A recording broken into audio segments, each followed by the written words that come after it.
The morning sun painted golden streaks across the brick walls of downtown Detroit as 28-year-old artist Damon Carter walked through the narrow alley behind 3rd Street. His worn canvas bag bounced against his hip with every step, filled with spray cans, brushes, and the small sketchbook he never went anywhere without. This wasn't just any ordinary Tuesday morning. Today would change everything. Damon had been painting murals on these city walls for almost 6 years now. What started as a way to express his frustration about growing up in the rough neighborhoods had slowly turned into something bigger. People in the community began to notice his work. They would stop and stare at his colorful paintings that told stories about real life in the city, stories about families struggling to pay rent, kids trying to stay out of trouble, and neighbors helping each other through tough times. His art wasn't pretty in the traditional sense. It was raw, honest, and sometimes uncomfortable to look at. But that's exactly what made it powerful. When people saw his murals, they saw their own lives reflected back at them. They saw their hopes, their fears, and their dreams painted in bright blues, deep reds, and vibrant yellows across the concrete walls of their neighborhood. The phone call had come 3 weeks earlier, completely out of the blue. Damon was mixing paint in his small studio apartment when his old flip phone started ringing. The voice on the other end was professional and warm. "Is this Damon Carter, the artist who painted the mural on Jefferson Avenue about community unity?" Damon almost dropped his paintbrush. Nobody official ever called him about his art. Usually, if anyone called, it was either someone complaining about him painting on their building or asking him to remove something. "Yes, that's me. Who is this?" "My name is Maria Santos, and I'm the director of the Riverside Contemporary Art Museum. I'd like to discuss a very special project with you." The Riverside Contemporary Art Museum was the kind of place Damon had only seen from the outside. It was a massive glass and steel building in the fancy part of downtown, where people in expensive suits and designer dresses went to look at paintings that cost more money than most people in his neighborhood made in a year. He had walked past it many times, but never imagined he would have any reason to go inside. Maria explained that the museum was planning their biggest community celebration ever. They wanted to reach out to people who had never felt welcome in art museums before. They wanted to show that art belonged to everyone, not just the wealthy collectors who usually filled their halls. "We've been following your work for months," Maria said. "The way you capture the real spirit of this city, the struggles and the triumphs of ordinary people, it's exactly what we need for this project." Damon listened in amazement as she described their vision. They wanted him to create a huge mural on the outside wall of the museum.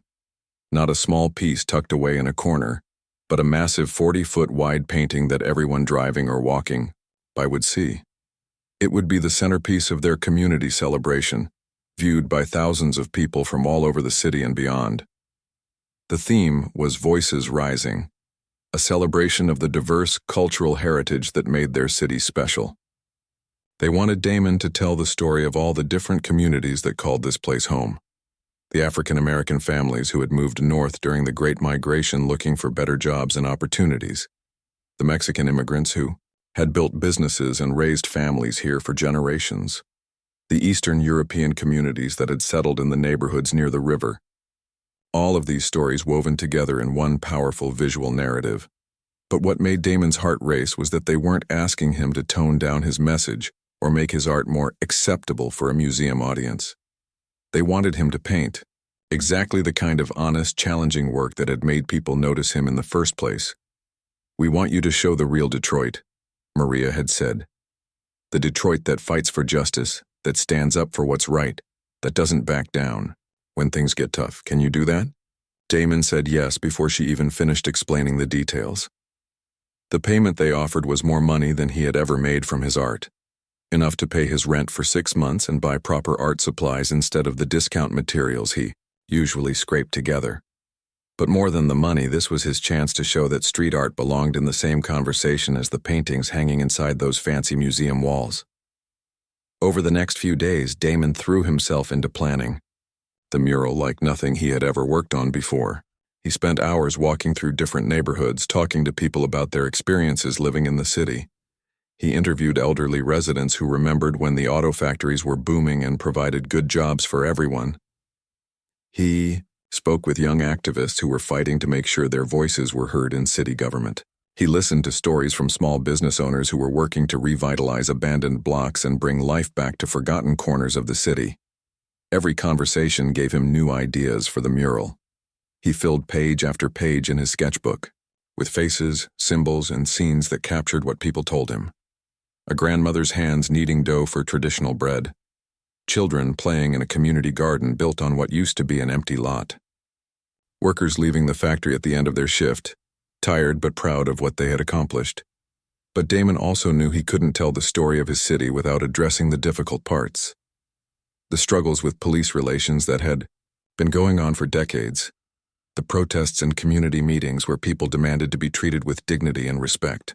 The young men and women who had organized peaceful demonstrations calling for accountability and change. This was the part that made him nervous. He knew that some people wouldn't want to see these themes in his mural, especially painted on the wall of a prestigious museum. But Maria had been clear that she wanted authentic storytelling, not a sanitized version that avoided uncomfortable truths. As he worked on his sketches, Damon began to see how all these different elements could come together. The mural would flow like a river from left to right, with different scenes blending into each other. On the far left, he would paint the historical roots of the city, the early settlers, and the growth of the industrial economy. In the center, he would show the vibrant cultural life that existed today, the festivals and community celebrations, the art and music that emerged from these neighborhoods. And on the right side, he would depict the ongoing fight for justice and equality. Not angry or confrontational, but determined and hopeful. People of all ages and backgrounds standing together, holding signs that called for police accountability, fair housing, and equal opportunities for everyone. Their faces would be painted with expressions of strength and unity, showing that this fight was about building a better future for the whole community. The museum provided him with scaffolding and professional-grade materials. For the first time in his artistic career, Damon didn't have to worry about running out of paint or working with brushes that were falling apart. He could focus completely on creating the best work of his life. He started painting at sunrise each day when the light was soft and the streets were still quiet. By mid-morning, people would begin to stop and watch him work. Some were museum staff members coming to work, others were people from the neighborhood who had heard about the project. Children on their way to school would pause and point excitedly at the emerging images. "Is that Mrs. Johnson from the corner store?" one little girl asked, recognizing the face of a beloved community figure that Damon had painted as one of the central characters in his mural. "It sure is," Damon replied, not stopping his brushstrokes. "She's been serving this neighborhood for 30 years. I thought she deserved to be part of this story." Word about the mural spread quickly through social media and local news coverage. People began making special trips just to see the work in progress. Families would bring their children to watch Damon paint and explain what different parts of the mural represented. Elderly residents would point out details and share their own memories of the events and people depicted in the artwork. The museum staff was thrilled with the community response. Maria visited the site every few days to check on the progress, and each time she seemed more excited about what Damon was creating. "This is exactly what we hoped for," she told him one afternoon as they stood looking at the nearly completed left section of the mural. "You're not just creating art. You're creating a gathering place where people can come together and see themselves reflected in something beautiful and meaningful." As the 3-week deadline approached, Damon found himself working longer hours, sometimes painting until well after sunset under portable lights. He wanted every detail to be perfect. This wasn't just his chance to show what he could do as an artist. It was his opportunity to honor all the people who had shared their stories with him. The mural was becoming more beautiful and powerful with each passing day. The colors seemed to glow against the white museum wall, and the faces he painted looked so real that people said they expected them to start talking. The composition flowed naturally from one scene to the next, telling a complete story about the city and its people. But it was the right section of the mural, the part Depai. Officer Brandon Mitchell had been patrolling the downtown district for 15 years, and he thought he knew every building, every alley, and every potential trouble spot in his assigned area. At 43 years old, he was considered one of the senior officers on the force, someone the younger cops looked up to for guidance and experience. But lately, things in the city had been changing in ways that made him uncomfortable. The protests over the past few years had left him feeling like the community he was supposed to serve and protect didn't want him there anymore. Every time he responded to a call, he could feel people watching him with suspicion. Kids who used to wave when they saw his patrol car now turned away or pulled out their phones to record him. It felt like everything he had worked for during his career was being questioned and criticized. That Thursday night started like any other. Mitchell began his shift at 11 p.m., driving his usual route through the downtown area. The streets were mostly quiet, with just a few people walking home from late dinners or heading to the bars that stayed open until 2 in the morning. It was the kind of peaceful night that usually made him feel good about his job, when he could focus on keeping people safe instead of dealing with complaints and confrontations. But as he turned onto Museum Row, something caught his eye that made his jaw tighten with anger. The Riverside Contemporary Art Museum had always been one of his favorite buildings to pass during his patrol. It represented the kind of class and culture that he felt the city needed more of. The clean glass windows, the well-maintained landscaping, and the quiet dignity of the place reminded him of what downtown could be if people took pride in their community. Tonight, however, the entire side wall of the museum was covered with what looked like graffiti to him. Bright colors and bold images stretched across 40 feet of white wall, depicting scenes that made his blood pressure rise with each detail he noticed.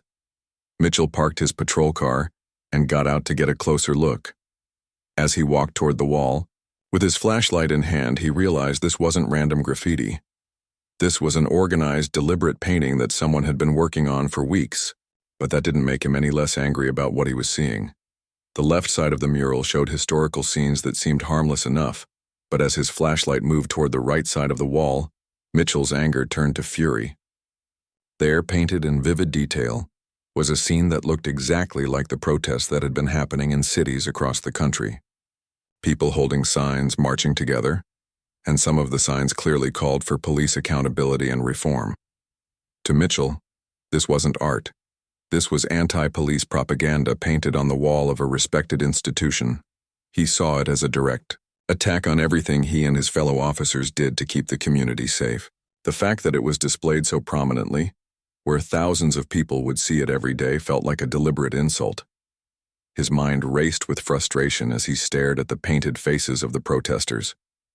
These people had no idea what it was like to put on a uniform every day and risk your life to protect strangers. They didn't understand the split-second decisions officers had to make in dangerous situations. All they did was criticize and complain, and now they were using art to spread their message of disrespect. Mitchell had been dealing with increased scrutiny and criticism throughout his career, especially in recent years. Every arrest he made was questioned. Every report he filed was examined more closely than ever before. He felt like he was constantly walking on eggshells, afraid that any mistake would be blown up into a major incident that could end his career. Several times over, the past few months, he had been called into meetings with his supervisors to discuss complaints from community members. Most of the complaints seemed minor to him. Accusations that he had been too aggressive during traffic stops, or that he had spoken disrespectfully to people during investigations. But each complaint went into his file and made him feel like his reputation was being destroyed by people who didn't understand the challenges of police work. The mural felt like the final straw. Here was visual proof that the community saw him and his fellow officers as the enemy. The painted protesters looked heroic and determined, while the police were portrayed as the oppressive force they were fighting against. Mitchell couldn't understand how the museum could allow such a one-sided and unfair representation to be displayed on their building. He walked back to his patrol car and sat in the driver's seat, staring at the mural through his windshield. Part of him knew he should just continue his patrol and report the unauthorized artwork to his supervisor in the morning. But another part of him, the part that had been building up anger and resentment for months, wanted to do something more immediate. Mitchell reached into his glove compartment and pulled out the small can of black spray paint he kept there for marking evidence at crime scenes. He had used it hundreds of times over the years to circle bullet casings, mark where witnesses were standing, or highlight important details in photographs. Tonight, He was thinking about using it for something completely different. The street was empty except for his patrol car. No pedestrians were walking by. No other cars were passing through the area. The museum was closed and dark, with no security guards visible. It was just Mitchell, his anger, and the mural that had become the focus of all his frustration with the way things had been going in his career and his community. He got out of the car again and approached the wall. Up close, he could see the incredible amount of detail and skill that had gone into creating the artwork. Every face was carefully painted, every color carefully chosen, every element thoughtfully placed. But instead of appreciating the artistic talent, Mitchell only saw the political message that he found so offensive. Without allowing himself to think about the consequences, Mitchell began spraying black paint across the faces of the painted protesters. The spray paint covered their expressions of determination and hope, turning them into dark, unrecognizable shapes.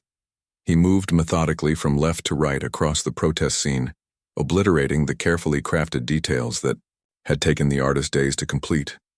But Mitchell didn't stop there. His anger had been building for so long that destroying the protest scene wasn't enough. He began writing words across other parts of the mural, crude and hateful language that reflected the worst of his resentment toward the community he was supposed to serve.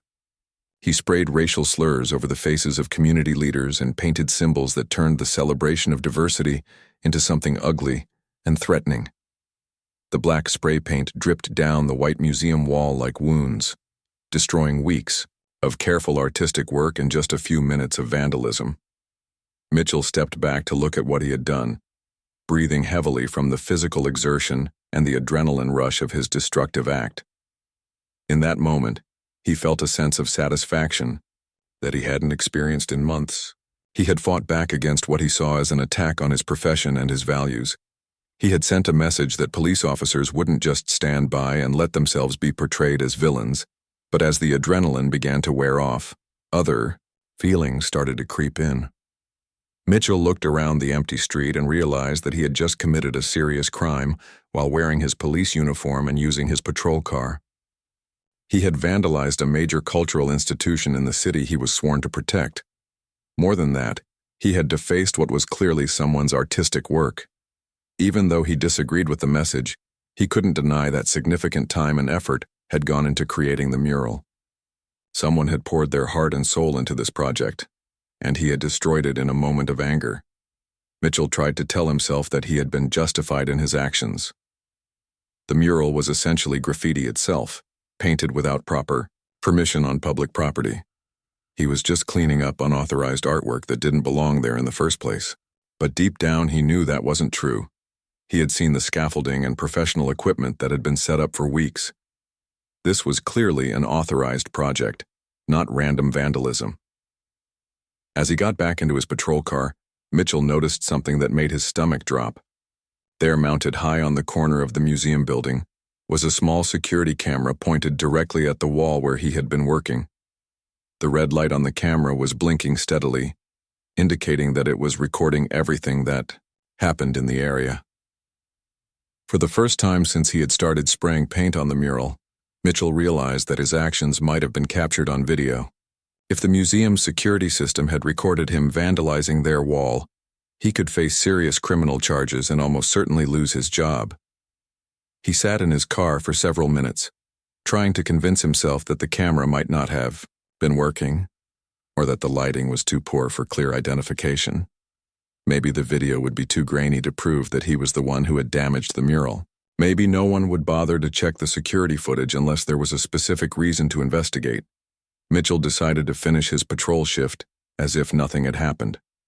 He would file his normal reports and go home at the end of his shift, just like any other night. If anyone asked him about the vandalized mural, he would express shock and offer to help investigate who might have committed. Slinda Washington had worked as the head security guard at the Riverside Contemporary Art Museum for 8 years, and she took tremendous pride in protecting the valuable artwork and ensuring the safety of visitors. At 55 years old, she had seen her share of unusual situations, from attempted theft to visitors who got a little too enthusiastic about touching the sculptures. But nothing in her experience had prepared her for what she discovered that Friday morning. Linda always arrived at work by 6:30 a.m., a full hour before the museum officially opened. She liked the quiet time to walk through the galleries, check that all the alarm systems had functioned properly overnight, and prepare for another day of welcoming visitors from around the city and beyond. The morning routine gave her a sense of calm and control that helped her handle whatever challenges the day might bring. As she pulled into the museum's staff parking lot that Friday morning, everything seemed normal. The building looked secure, the landscaping was neat and well-maintained, and there were no signs of any problems. Linda grabbed her coffee and security clipboard from the passenger seat and began her usual walk around the perimeter of the building. It was when she turned the corner toward the side wall where the new mural had been painted that Linda stopped dead in her tracks. Her coffee cup slipped from her hand and shattered on the sidewalk, sending hot liquid splashing across her uniform pants. The beautiful artwork that had been the pride of the museum for the past 3 weeks was completely destroyed. Black spray, paint covered large sections of the mural, turning the carefully painted faces into unrecognizable dark blotches. But worse than the simple vandalism were the words that had been spray-painted across the wall.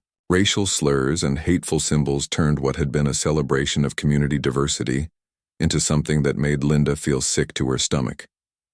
Linda had watched the artist, Damon, work on the mural every day for 3 weeks. She had seen the pride on his face as he carefully painted each detail, and she had witnessed the excitement of community members who stopped by daily to watch the artwork come to life. The mural had brought together people from different neighborhoods and backgrounds, all united in their appreciation for the powerful storytelling painted on their museum's wall. Now it was destroyed, covered with the kind of hateful language that reminded Linda of the worst experiences of her childhood, growing up in the segregated South. The racist words painted across the faces of community leaders felt like a personal attack on everyone who had been celebrated in the original artwork. Linda's hands were shaking as she pulled out her cell phone to call her supervisor. Her first thought was for Damon, who would be arriving in just a few hours to put the finishing touches on his masterpiece before tomorrow's grand celebration. How would she possibly explain to him that someone had destroyed weeks of his work with such deliberate cruelty? "Maria, you need to get down here right away," Linda said when Museum Director Maria Santos answered her phone. "Someone has vandalized the mural. It's bad, really bad." Maria Santos had been dreaming about the community celebration scheduled for the next day. After months of planning, everything was finally coming together perfectly. The local musicians were ready to perform, the food vendors had confirmed their participation, and the media coverage was going to bring positive attention to the museum's commitment to community engagement. The last thing she expected was a phone call about vandalism. "What do you mean, vandalized?" Maria asked, still trying to wake up fully. "Is it something we can clean off before the celebration?" "No, Maria. This isn't some random graffiti. This is hate crimes. Someone destroyed the mural and painted racist language all over it. We need to call the police immediately." Maria felt like someone had punched her in the stomach. The mural project had been her idea, her attempt to show that the museum belonged to the entire community, not just the wealthy donors who usually attended their events. She had personally selected Damon for the project because his work represented the authentic voice of the neighborhood surrounding the museum. Now, just one day before the celebration that was supposed to bring the community together, someone had turned the artwork into a symbol of hate and division. Maria threw on her clothes and drove to the museum as fast as she could. When she arrived, she found Linda standing in front of the damaged wall with tears running down her cheeks. The sight of the destruction hit Maria even harder than she had expected. The black paint had not just covered the artwork, it had been applied with obvious anger and hatred. The racist words were written in large, bold letters that could be seen from across the street. "Who would do something like this?" Maria whispered, staring at what had been beautiful faces of community members just hours before. "I don't know," Linda replied, "but we need to call the police and report this as a hate crime. This isn't just vandalism. This is someone trying to terrorize our community." The irony of calling the police to investigate the destruction of artwork that included scenes of police accountability protests was not lost on either woman. But they had no choice. This was a serious crime that needed to be investigated by professionals. regardless of how uncomfortable the situation might become. Detective Angela Rodriguez, no relation to Maria Santos, arrived at the museum within 30 minutes of receiving the call. At 38 years old, she was one of the department's most experienced investigators of hate crimes and property destruction. She had seen plenty of vandalism cases over her 12 years on the force, but this one struck her as particularly cruel because of the racist language and the deliberate targeting of community-focused artwork. This definitely fits the pattern of a bias-motivated crime, Detective Rodriguez told Maria and Linda as she examined the damaged wall. The use of racial slurs combined with the destruction of artwork celebrating diversity makes this more than simple property damage. Detective Rodriguez began documenting the scene with photographs, carefully capturing every detail of the damage. She measured the height of the spray-painted words, noting that they appeared to be written by someone approximately 6 feet tall. She collected samples of the black paint that might be useful for forensic analysis if they identified a suspect. But the most important part of her investigation would be reviewing any security camera footage that might have captured the crime. In progress. "Do you have cameras that cover this area of the building?" she asked Linda. "Yes, we have a camera mounted on the corner that monitors this entire wall. It's part of our security system that records 24 hours a day." Detective Rodriguez felt a surge of optimism.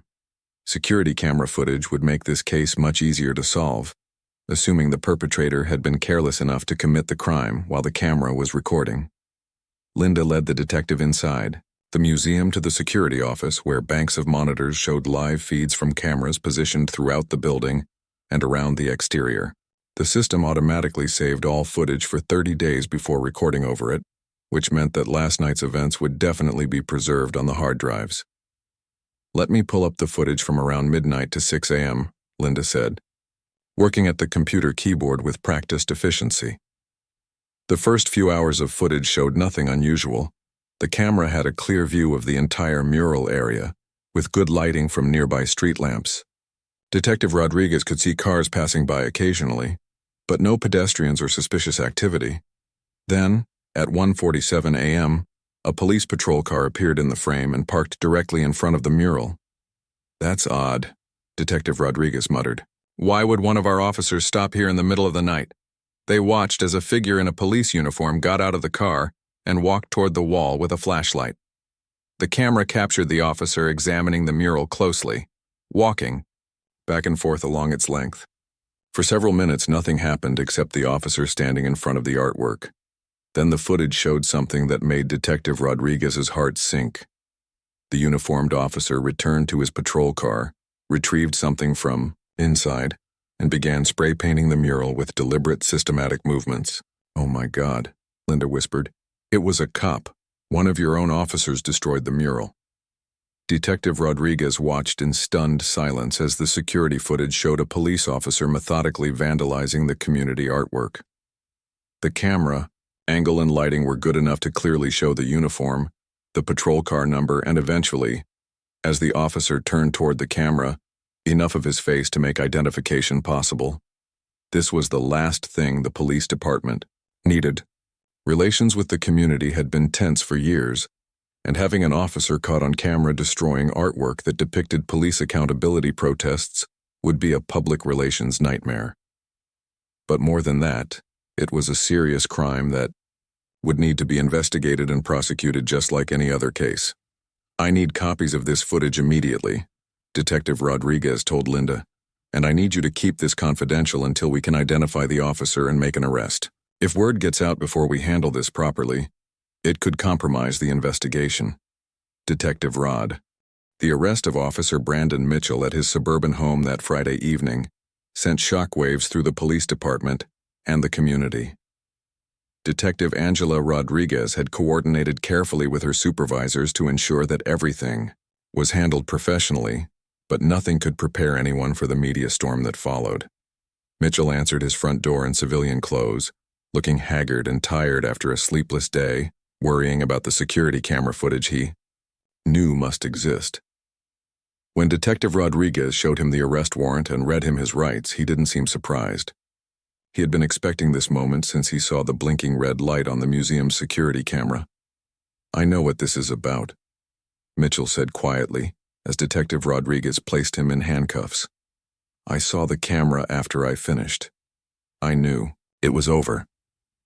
The booking process at the police station was uncomfortable for everyone involved. Mitchell's fellow officers had to process him just like any other criminal suspect, taking his fingerprints and mugshot while he sat in the same holding cells where he had brought countless arrestees over his 15-year career. The irony was lost on no one. Detective Rodriguez reviewed the security footage with Mitchell and his attorney during the initial questioning. There was no point in denying what was clearly visible on the recording.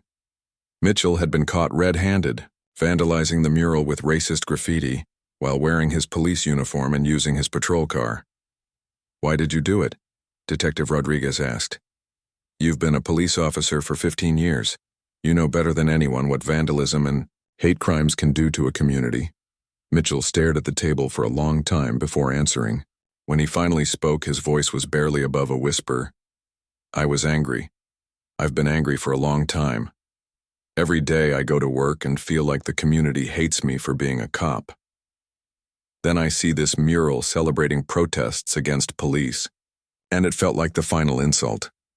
I know it was wrong, but I couldn't help myself." The confession was recorded and would eventually become part of the evidence presented in court. But Detective Rodriguez found herself feeling more sad than angry as she listened to Mitchell describe his frustrations and resentments. This was a 15-year police veteran whose career and life were now destroyed because he couldn't control his emotions for 20 minutes.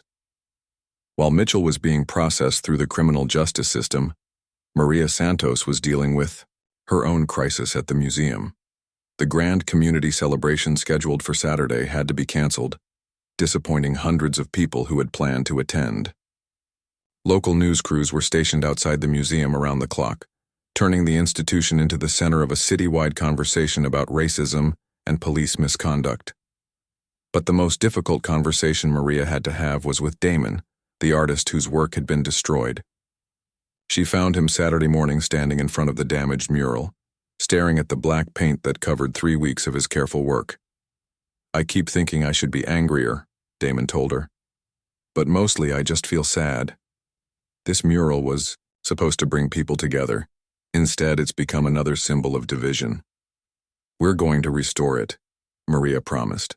"The museum will pay for all the materials and time you need to recreate your work, and we'll increase security to make sure nothing like this ever happens again."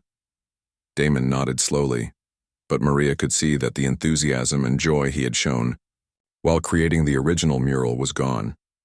The racist vandalism had stolen more than just the artwork.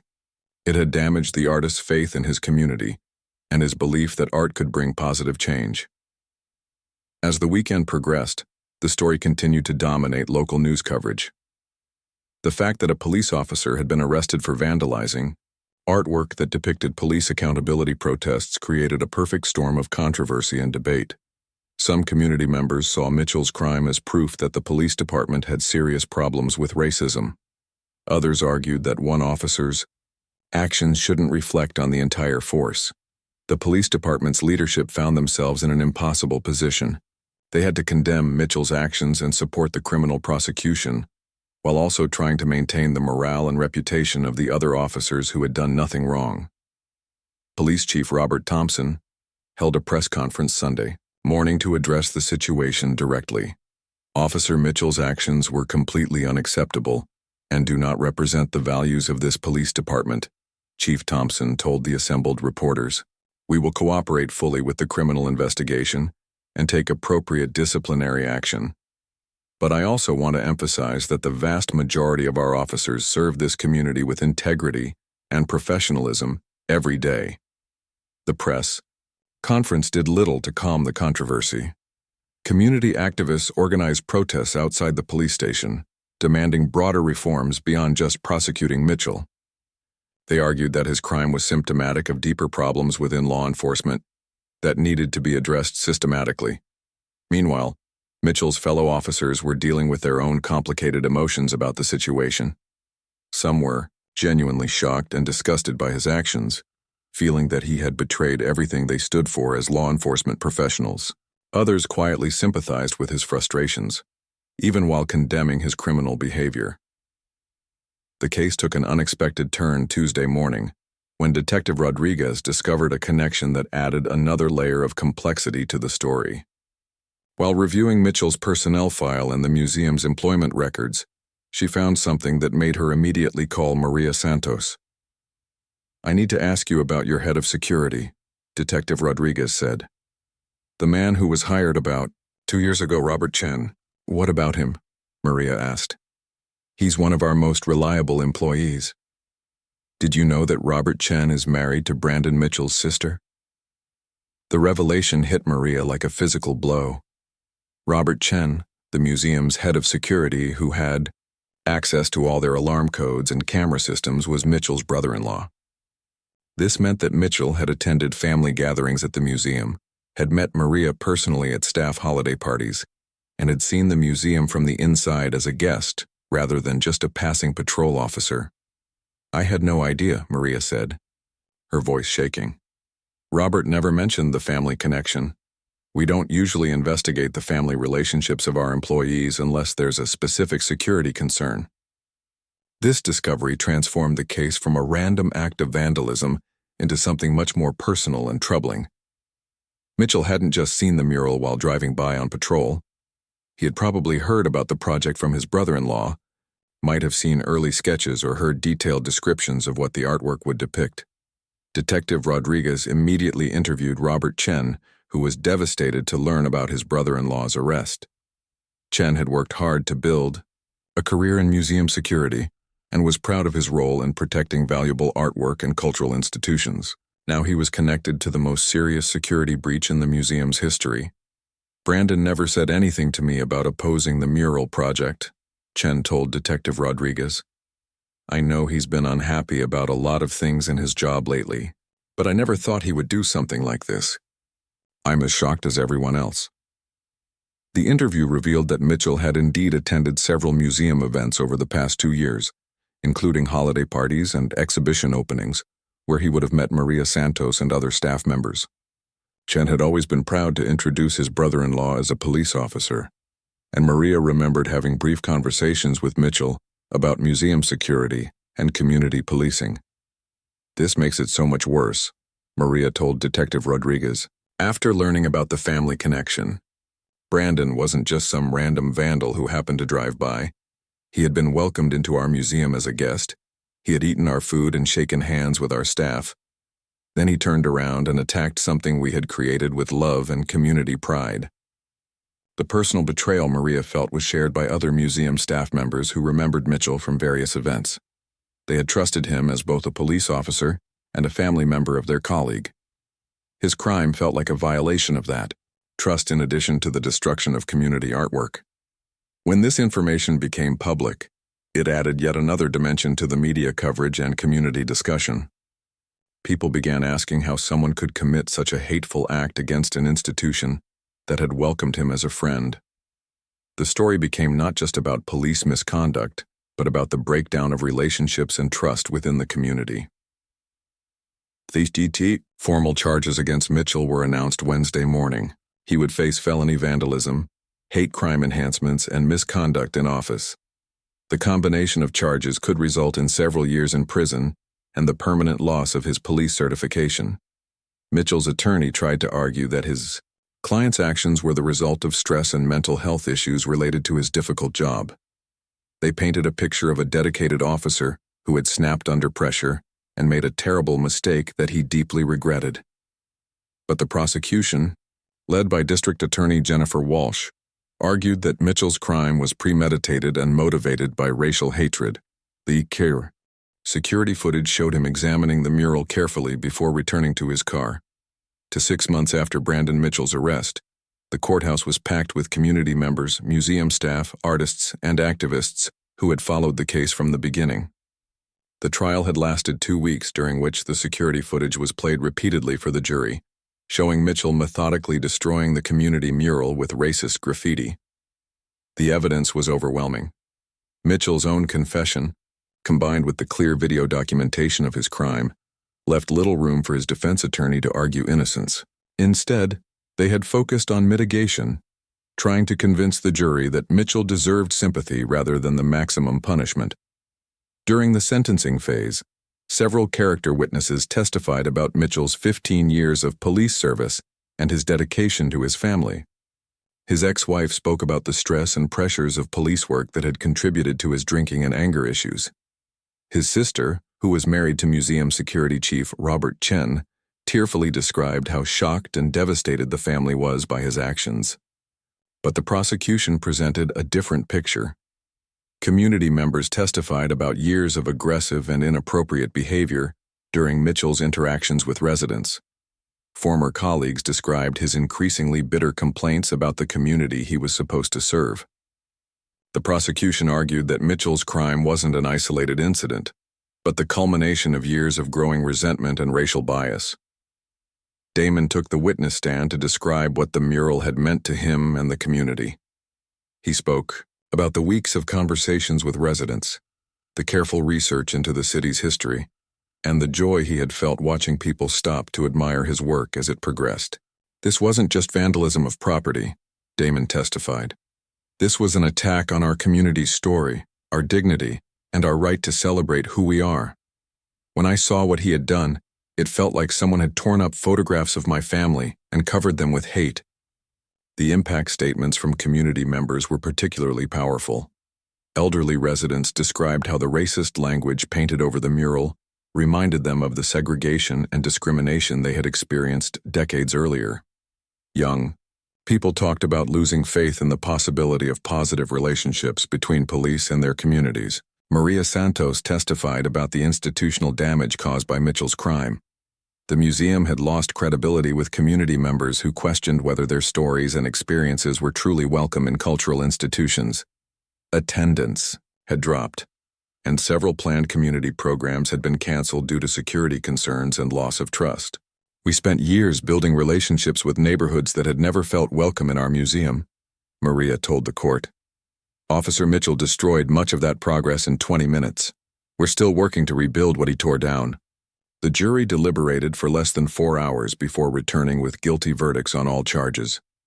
Mitchell was convicted of felony vandalism, hate crime enhancements, and misconduct in office. The judge sentenced him to 3 years in prison, with the possibility of parole after 18 months if he completed anger management and cultural sensitivity programs. More importantly for the community, Mitchell was ordered to pay full restitution to both the museum and Damon for the cost of restoring the mural.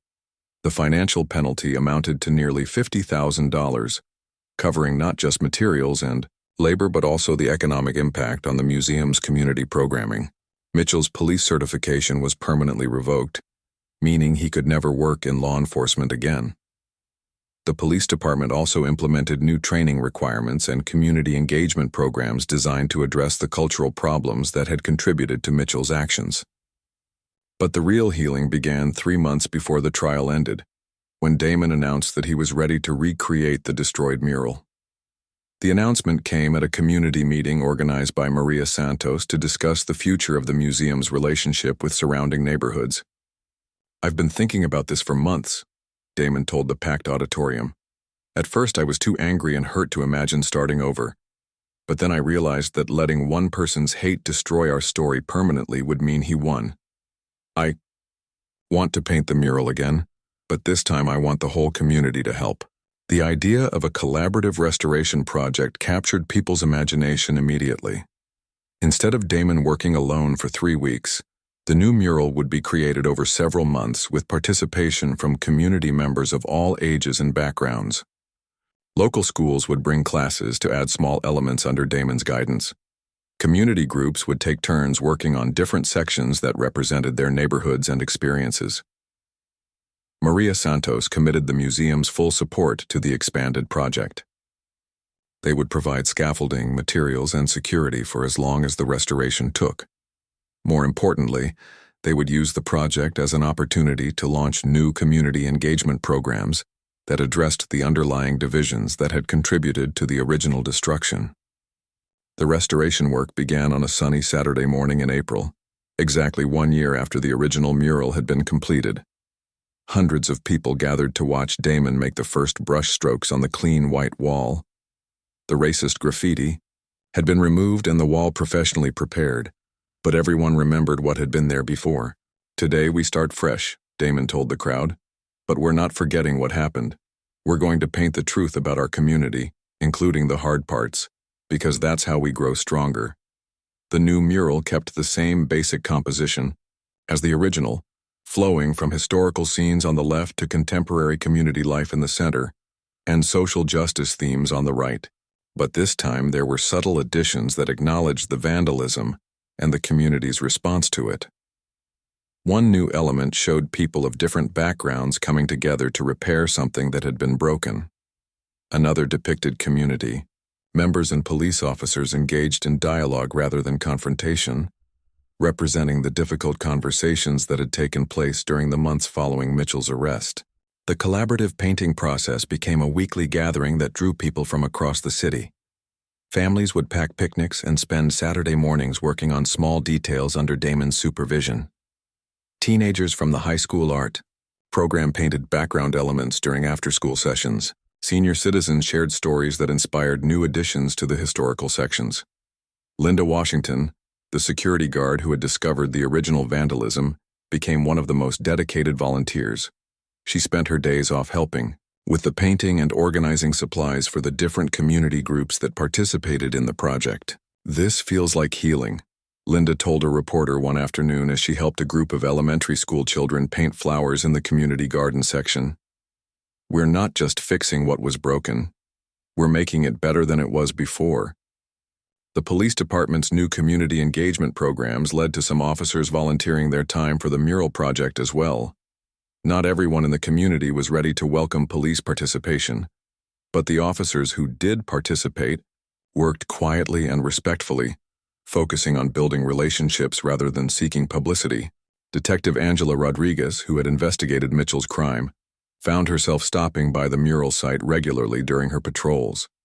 She had been promoted to sergeant, partly based on her professional handling of the difficult case, and she saw the restoration project as an example of how communities could heal from trauma. "This is what good policing should look like," she told her fellow officers. "We should be part of community building, not community destruction." The museum used the restoration project to launch several new permanent programs. They established a community art studio where local residents could take free classes and work on their own projects. They created a speaker series that brought together community leaders, artists, and public officials to discuss issues of justice, representation, and cultural celebration. Most importantly, they hired additional security staff from the neighborhoods surrounding the museum, ensuring that the people protecting the artwork reflected the communities being celebrated inside. Robert Chen, the security chief whose brother-in-law had committed the original crime, played a crucial role in implementing the new safety measures. He had considered resigning after Mitchell's arrest, feeling responsible for not recognizing the signs of his brother-in-law's growing anger and resentment. But Maria Santos convinced him to stay and help rebuild the trust that had been damaged. "We need people who understand how much this institution means to the community," Maria told him. "Your commitment to protecting this place and these stories is exactly what we need moving forward." The restored mural was officially unveiled on a Saturday in September, exactly 18 months after the original had been destroyed. The celebration drew thousands of people from across the region, including many who had never visited the museum before. Local television stations covered the event live, contrasting the joyful community gathering with the footage of Mitchell's destructive rampage that had,